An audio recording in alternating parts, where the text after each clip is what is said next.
This podcast may contain dialogue that may be upsetting. The journey starts now. Another journey, and today's journey is involving the author of the children's book series Paramedic Chris, which is the result of his former role as a voluntary ambulance chaplain between 2015 and 2021.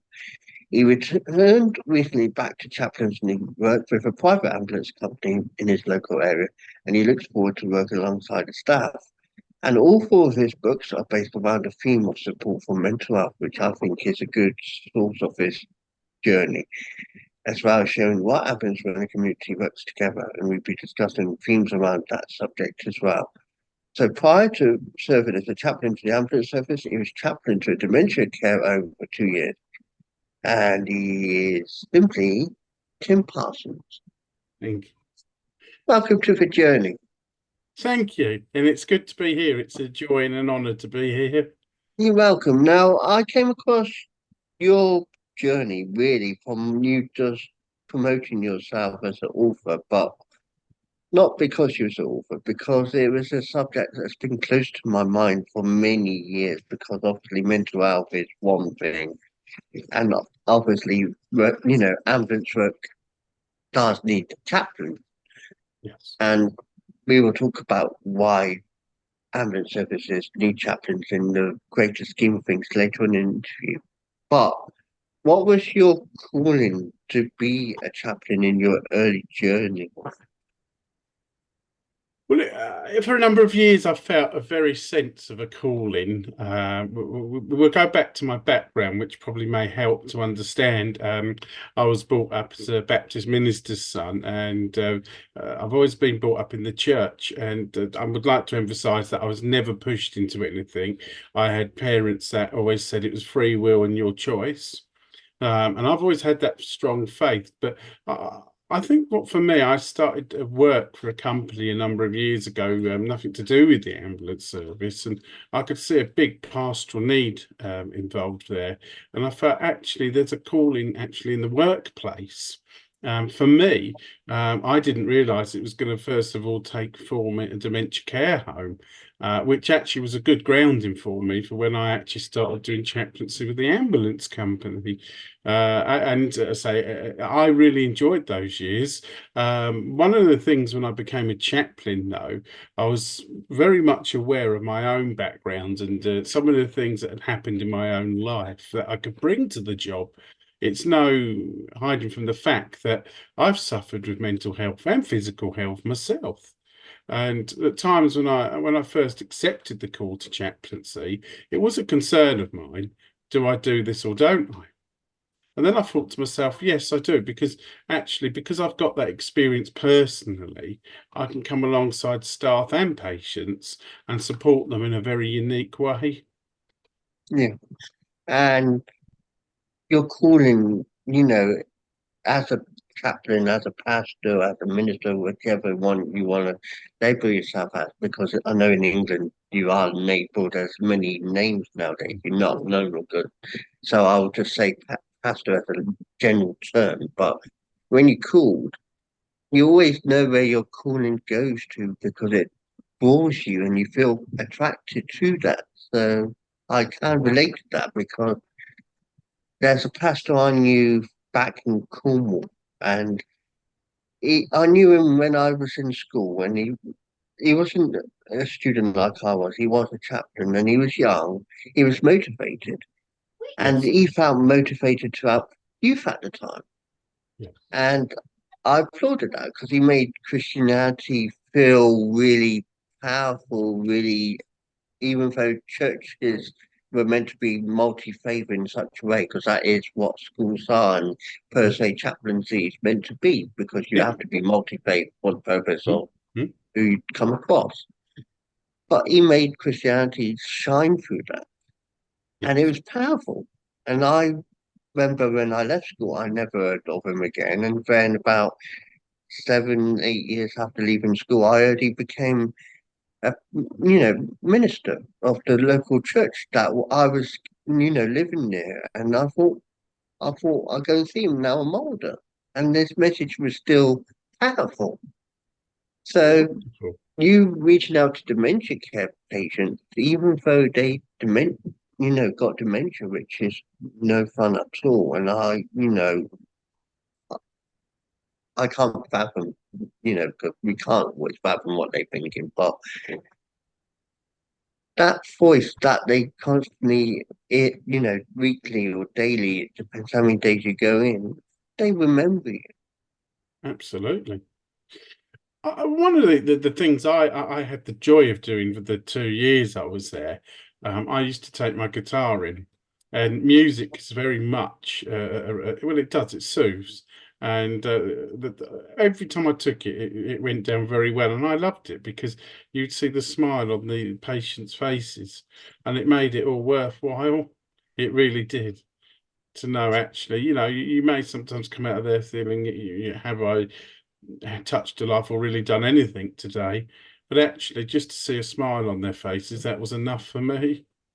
Yeah, and I've been part of my faith for the so many years, but I remember this just shows a classic example of dementia patient I know of. I remember this lady, she remembers me probably in her own right mind, but probably she didn't. But I remember when I was 14, 13, I got into trouble for just breaking the gate, to where she used to live, which wasn't on purpose. Mm. And I said sorry and all that.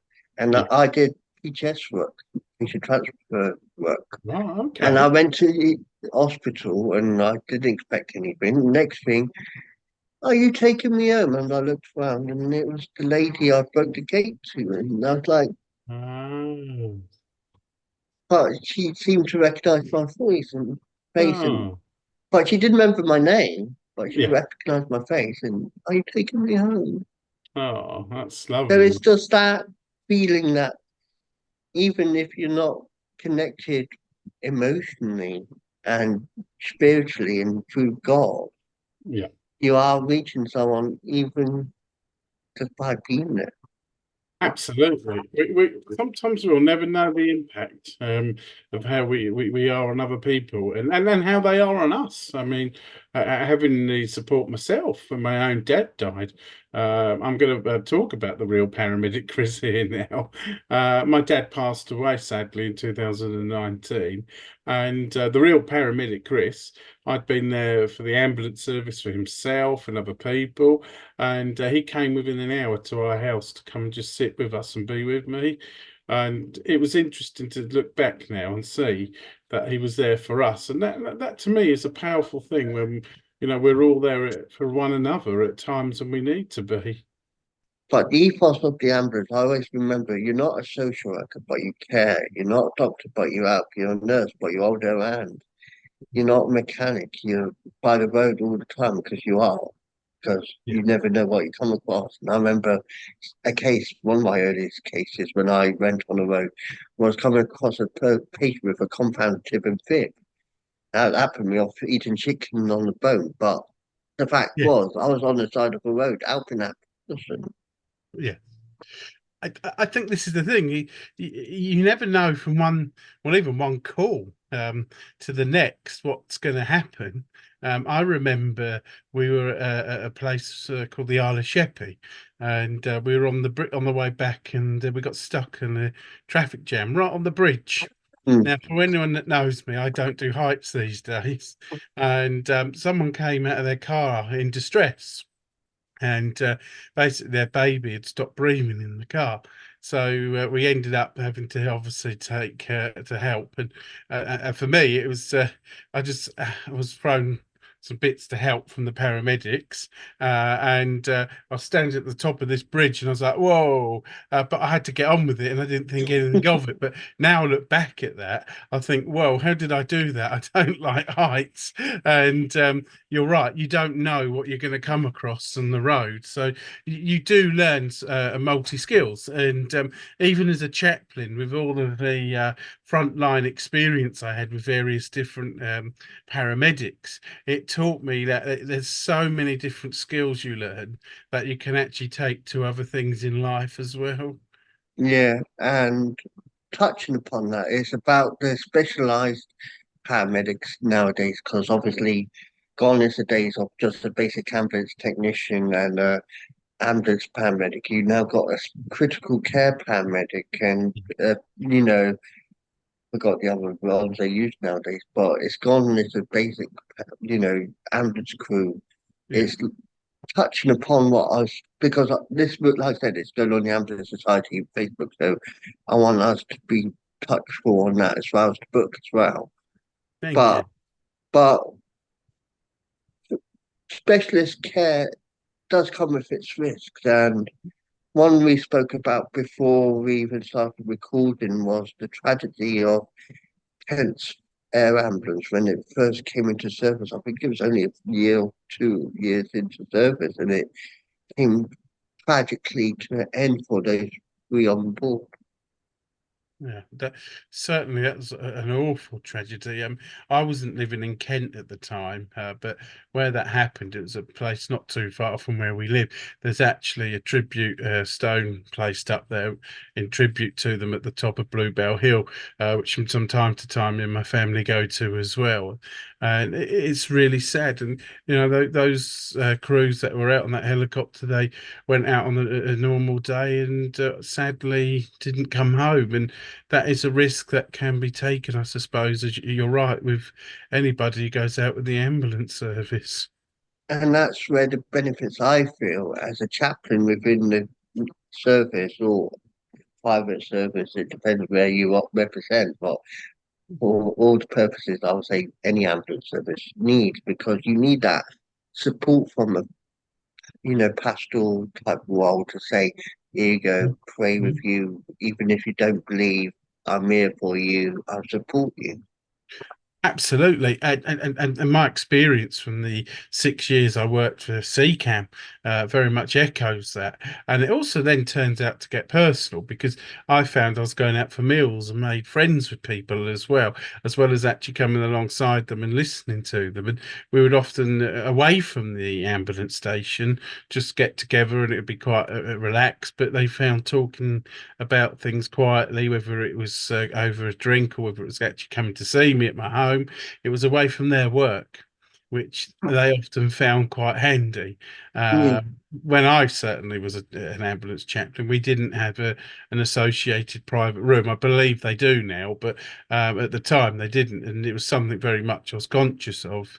So I used to say to people, we can chat here, or we can chat even at my home, or we can go for a drink, or whatever. And I found it really worked very well just to be there to listen like that. So paramedic Chris, because this is the main reason we're talking about, it's still in Sure. time with ambulance. But the theme was behind the paramedic you knew, and then you was tying it into subjects that's been, I assume, close to you. So were the stories based on you, or was it just experiences that you wanted to relate to? Right. So the background with it is the real paramedic Chris was the first paramedic I went out third man in with, and we got on very well. When you get to know someone and you just instantly click just from the beginning. We got on very well, and he was sharing with me about how his daughter had been battling cancer from a very young age. And it really struck me what a hero he is. And it really struck me that they've been through a lot as a family. She'd also just published a book herself based upon her own health issues. And I thought that was absolutely amazing. And it got me thinking in the ambulance. Well, you've got Fireman Sam and Postman Pat and other programs, but what have we got for the ambulance service? So I never thought I'd be writing books, but I started taking notepads with me every time I went out, and 9 times out of 10 I can remember things, but I decided to write certain things down but I've put them into a fiction-based story, well, stories now, to make them fun, but yet a serious message at the same time. So in my first book, that was based upon a hoax call we'd been to, and I wanted to show a bit of the consequences that has not just on one person, but on other people as well. And then my second book, Paramedic Chris, A Helping Hand, that was a really interesting one because I went third men in one Christmas day. And we went to a high-rise flats, and we happened to be at the top as well, and the lift wasn't working. So you can imagine that really tired us out. Yeah. But we went to a gentleman. Sadly, his wife had passed away a few weeks before. And he was all on his own, and he had no food in the cupboard, and generally was feeling low. And it struck me that we can actually turn this into a story to show what loneliness can be like and how it can affect people. And it made my day in one sense that Christmas Day I could be there with the crew and just come alongside somebody struggling. Because we all have take things for granted. I did sacrifice my Christmas Day for my own family, and I'll never regret that because it really taught me what loneliness is about, and it taught me how much sacrifice the emergency services give as well, because they've sacrificed their time, even though they're paid for it. That's irrelevant. They've sacrificed their time, special time with their families, which often goes unnoticed, I feel. And Yeah. then, sorry, I yeah, was going to say about the welfare calls, it's not a call that you can ignore. It's not like a category one call where you can say straight away, admittedly, but it's mm, been there. And again, it absolutely, goes back to, like you said, helping out. You're helping that person because he was struggling after his wife died. It yeah. made sense. Mm. Then we come to the next one, Paramedic Chris, the Sorry Bully. Now, I was bullied growing up at school, but I wrote this book a few weeks after my dad passed away. Now, I'm not going to go too much into this, but at the time I took on a role as a student Baptist minister of a church. And unfortunately, it didn't work out. I was forced out to resign a few weeks later because I was struggling in my grief. But there was one particular person who punched me on the chest and told me to pull myself together when I was in that role. And what struck me though was bullying doesn't just take place with children; it takes place with adults. And then I suddenly remembered an ambulance had visited a school when I was a boy, and then so I decided to put this into a story with Paramedic Chris about the consequences of bullying, but in a childlike way. And I speak from my own personal experience, and I think that really helps when you speak from the heart because there's so many people that do struggle with bullies, and that's not just children rather, that's also in the workplace. Mm, And then we came to the latest book, Paramedic Chris and the Runaway Chicken.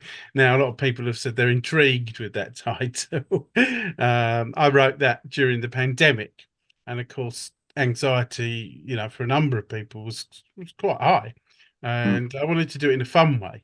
And the real Paramedic Chris has chickens, so I thought, well, let's put it in a serious way, but yet a fun way.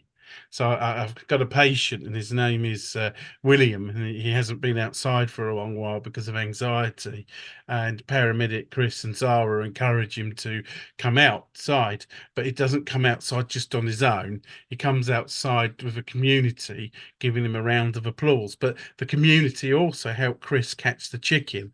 And yes, it's a fun way of showing it. And for me, it's important we educate children from grassroots what community is and how we should be looking out for one another. There's so much, as I say to my own children, so much negative out there that we need to actually get it into their minds. Actually, we can be positive by helping people, and then the world will be a better place for it. Yeah. And you touched upon the pandemic. That is a time where I feel like the world did unite partly, as one because everyone shared the same grief, the same pain, the same anguish. Yes, there were still problems in countries where there shouldn't be problems, but everyone understood the common theme, which was COVID is there, COVID is within us, and it did give the scare, it wasn't a scare factor as many people labeled it as. And I'm not trying to make this political in any way because Mm. I'm not wanting it to be political, but political statements that came out made people scared and even coming out even after the pandemic ceased. Absolutely, and I still think this got an effect on people now. I honestly do. As you say, not getting into the politics of it all, but I do feel that there's a lot of anxiety still around and mental health as a result. I mean, for us as a family, I'm saying it from a personal point of view now. Our middle son, he's 9. And of course, during the pandemic, that was at the beginning basically of his school life, and the essentials of teaching at that age, phonics and things, he missed out on because the schools were closed. And now you can, well, we can see it in his schooling, and where he's had to play catch up. And you could say that's an excuse, but I'm aware he's not the only one. And I think for that particular age group, they have got some difficulties because of the pandemic, because of not having that education, which of course is no one's fault to blame, but I think it is a consequence. And again, it was the message I just wanted to get out there. We need to bring that support to one another.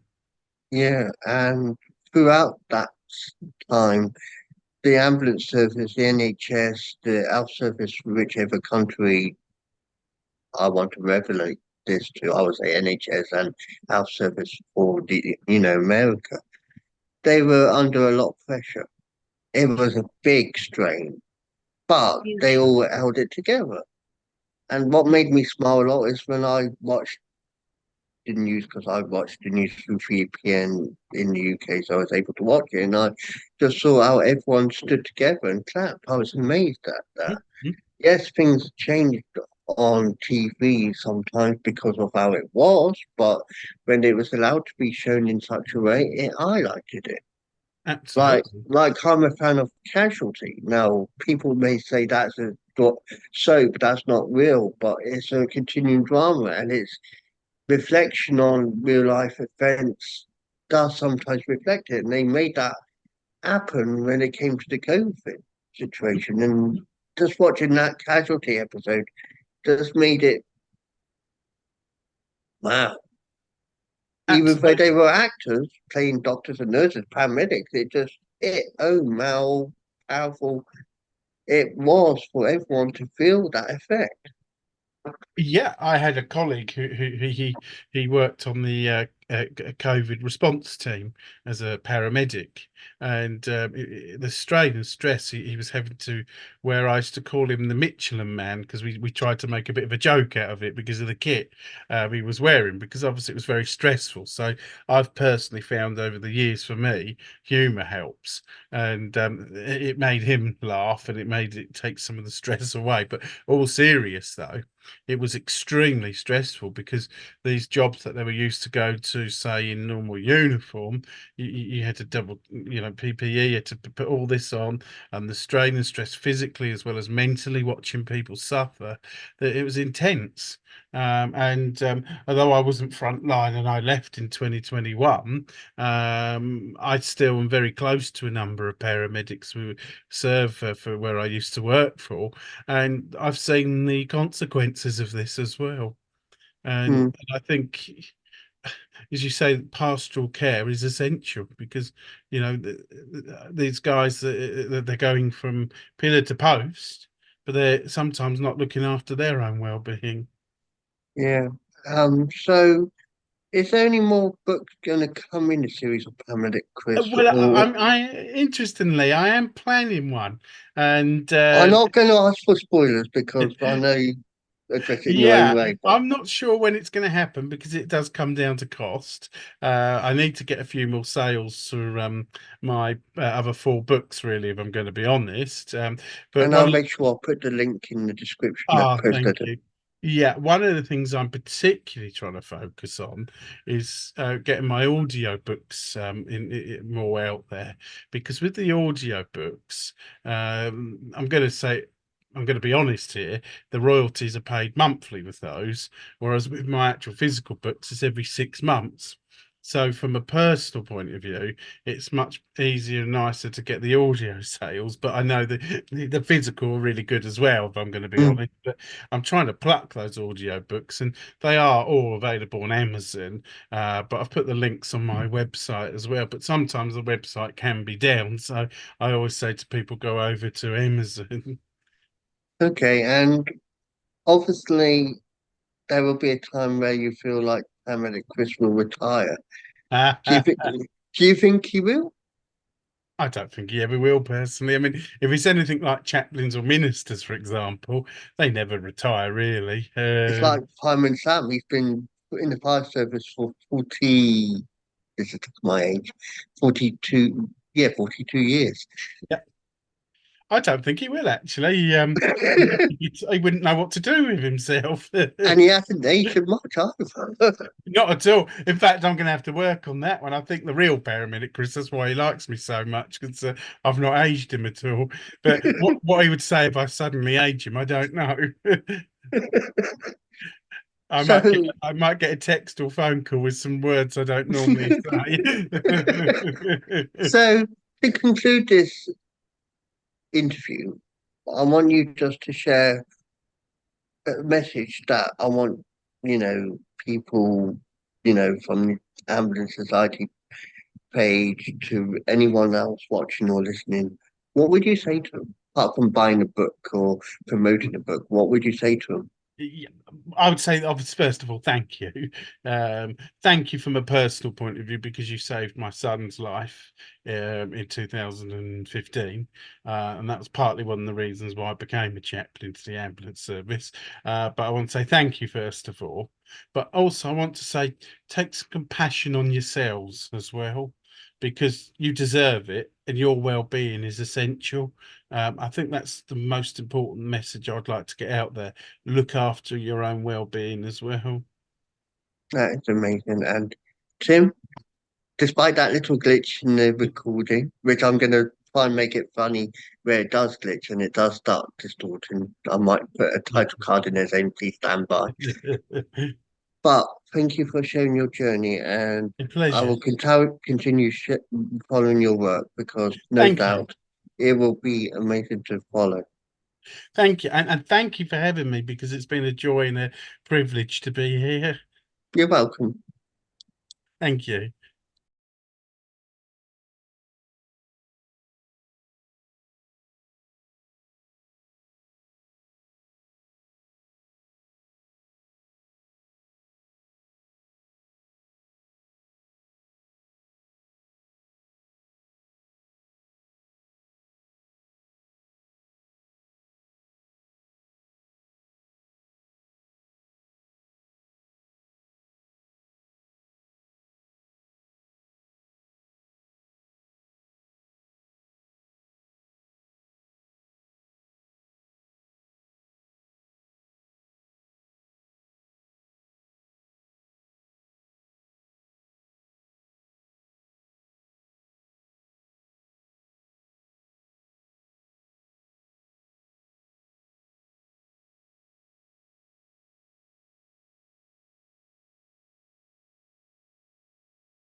The Journey was hosted by David Hackett and is a Wise Words Imaging production. All rights reserved.